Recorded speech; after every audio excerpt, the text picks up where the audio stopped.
What kills an FPS game isn't really as subjective as a lot of people think. Sometimes a fact shows itself as a repeating pattern that never ceases to stop.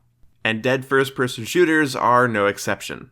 So what killed your favorite first-person shooter? Where did the players go? Where did the sales go? Why does it get no more publicity? Let's talk about that. And first, I have to say thank you guys for all the support on my latest videos. That means a lot. And yeah, no more than that. Let's keep going. So one of the first things that can kill a first-person shooter is lack of developer support. A lack of developer support opens up the doorway for hackers, for imbalances, game-breaking glitches, frame rate problems. And if there's no dev support, then there will be no player base after a while. But there are still games that people play all the time and they never got fixed, such as Modern Warfare 2. That's the best example off the top of my head. But that just kind of comes down to there's certain games that people will religiously play no matter what. And sometimes the broken aspects give the game charm over a couple of years. Unless it's World at War. Honestly, fuck hacking. One of the things you might not think would kill a first-person shooter are the aesthetics. And this is what I think happened to Call of Duty Ghosts. Call of Duty Ghosts was fairly innovative, actually. People say it's too boring, and I've even said that. But when you really think about it, it's actually one of the most innovative Call of Duties of all time. Not only was it using an entirely different version of the COD engine that had never been used before, no, not a brand new engine, a different version of the COD engine. It also added in sliding, leaning, a whole new created class system, the ability to customize our soldiers, and destructible and interactable environments. It wasn't really like Levolution though. No, it wasn't Battlefield level, but I will say, it is more than most CODs have had since. I mean, if you think about it, what other Call of Duties can you name that allow you to knock over a gas station or blow a hole in a wall or breach doors in multiplayer? Ghost is the only one. But Ghost had dull music, dry colors, and just the most unsatisfying killing hit marker and heads-up display I've ever seen. There was no cool sound design to it. The audio and visual aspects of a game are very, very important, and when you have nothing satisfying, nothing that sounds crisp to your ears and looks nice and vibrant on your screen, that wears on you, subconsciously and consciously. You start to get bored of seeing grays and browns. You start to get bored of the same sound effects. You start to get bored and more bored and more bored. Now, do I think that Ghost would have been best-selling, most loved Call of Duty game ever if it had prettier graphics, better music and sound? Yes. Actually, I probably think it would have been one of the better Call of Duties. If it would have had a tone, whether creepy and ominous or badass and vibrant, I mean, they could have gone a direction with it that was fun to look at and gave that game its own personality, but instead, it was drab and dry and that wore on people after a while. And little brief sentiment here, if you really look at Call of Duty Ghosts and Modern Warfare 2, they're very, very similar. They're based off the same gameplay styles. If you don't believe me, play one and then the other. Don't let nostalgia blind you. Look at them like products, and they're very similar. I think people would have loved Call of Duty Ghosts as almost a flashback to a better version of Modern Warfare 2 if it had been as fun to look at, and as satisfying to get kills in. But since this video doesn't need to be 3 hours long, I'm going to cut to the chase what actually kills first-person shooters, and you probably guessed it. Leave a comment right now if you guessed it. Lack of content.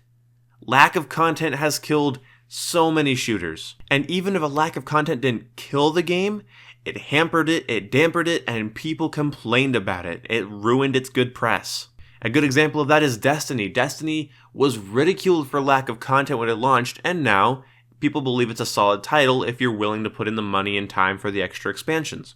Star Wars Battlefront is still a very simple linear game with simple linear amounts of content.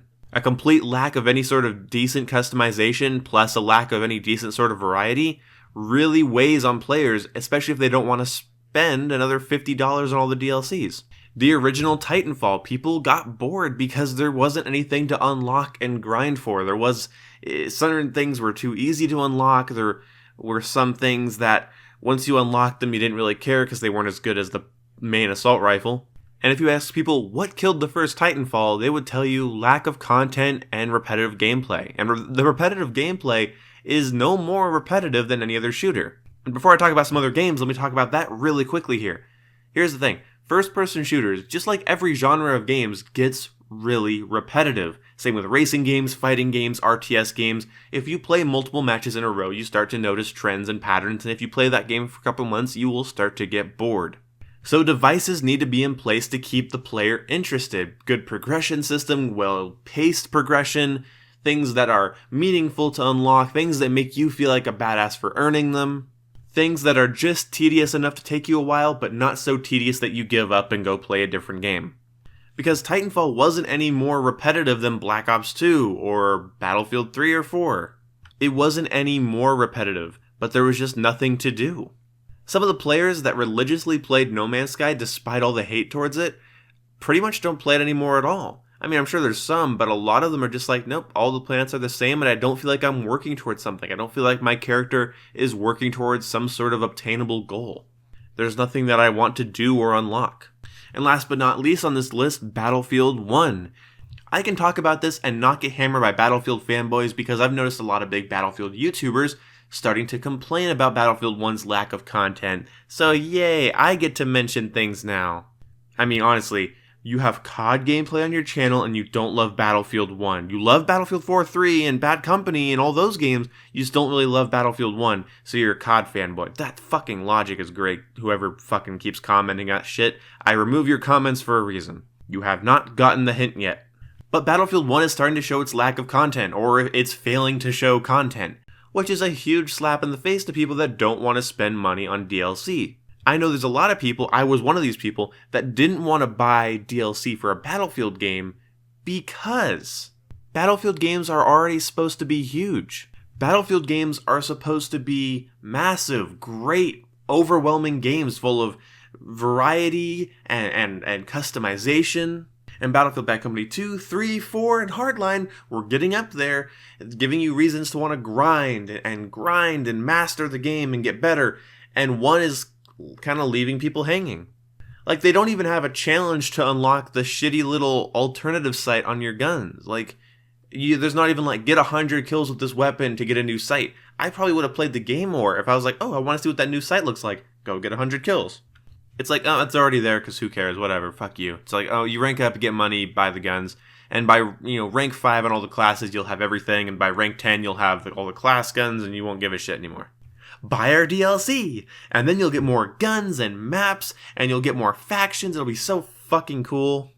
Honestly, all the Battlefield 1 DLC weapons need to be released for free. All of them. All of them. All of them, all of them, I mean no exceptions, and even add in some extras. Add in some World War II guns, add in an M16, do something. One of you got just mad there. One of you just got mad. You're like, oh, they want you to put an M16 in Battlefield 1, that's not...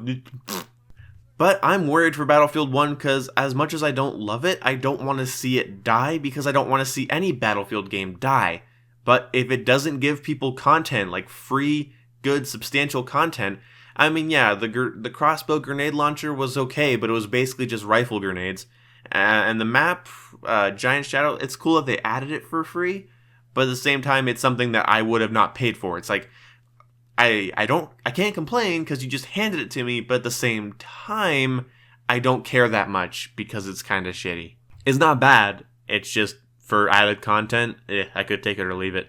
I would have preferred a remaster of an old map, or just an old map in general from Battlefield history, because kind of like how Titanfall 2 here added Angel City as its free DLC map, which I think is awesome because Angel City was a lot of people's favorite map in Titanfall 1. So lack of content is kind of the universal killer of shooters, and you can point out a lot of different shooters throughout history, I mean like the last 10 years, and the ones with nothing to do end up boring the hell out of people. Unless you're a game like Overwatch, where every character is so dramatically different that you'd have to put in like 8-hour play sessions to get bored of each character. Using a different character in Overwatch is almost like playing an entirely different game. And that's why that game doesn't need unlocks and progression and customization. Skins and sprays and voice lines is all that game really needs. The fact that that game's already added 2 new heroes boggles my mind and is impressive to me. Either way, guys, I hope you enjoyed this video. This video went on a little bit longer, but I feel like I needed to go more in depth with some things just because, I don't know, I feel like if I just leave things hanging and try to keep it short and sweet, I upload it, watch it back, and I go, ah, fuck, that could have been so much better. So, yes, I'm reaching the 10-minute mark here, and I'm trying to think if I need to talk about anything else. No, I'm pretty sure I'm good. Lack of content doesn't give players anything to do, the game becomes repetitive and annoying, and of course the players stop playing. So if you enjoyed this video, leave a like and share this with people. Talk about this. If you think there's something that's bigger that kills the game, let me know. It could be toxic communities. It could be one broken weapon. Let me know what you think down in the comment section below. And let me know if a game has ever been ruined for you by DLC or an overuse of the color blue. I will see you when I see you. Goodbye! Okay, so I keep neglecting to do these after goodbye parts. So if you've completely given up on these, I totally understand. But guys, I found a Lego Batmobile that was really cheap. So I'll probably post pictures of that on my Twitter when I get it this coming week. So yeah, it was like really cheap. It was like a $35 set, and I got it for like $22. And so I'm pretty happy. So that's gonna be fun to build. So I'm actually really giddy about that. I also bought a little set with it that comes with Batman and Superman. Because I'm trying to collect minifigures of like a lot of my favorite fictional characters like Buzz Lightyear, Spider-Man, Batman, Superman, Luke Skywalker, R2-D2, and I'm trying to like collect characters. I'm gonna have them on a big display fighting each other and stuff. And I think that'd be really cool. And I'm talking about this here because no one in my life really wants to hear me ramble about toys. Nobody's really into that, except for maybe one of my friends. But he gets cooler toys than me because he makes more money than me because he's not making fucking YouTube videos. He's fucking flipping burgers, though. I don't know which is better at this point. Anyway, see when I see ya. This one's totally better.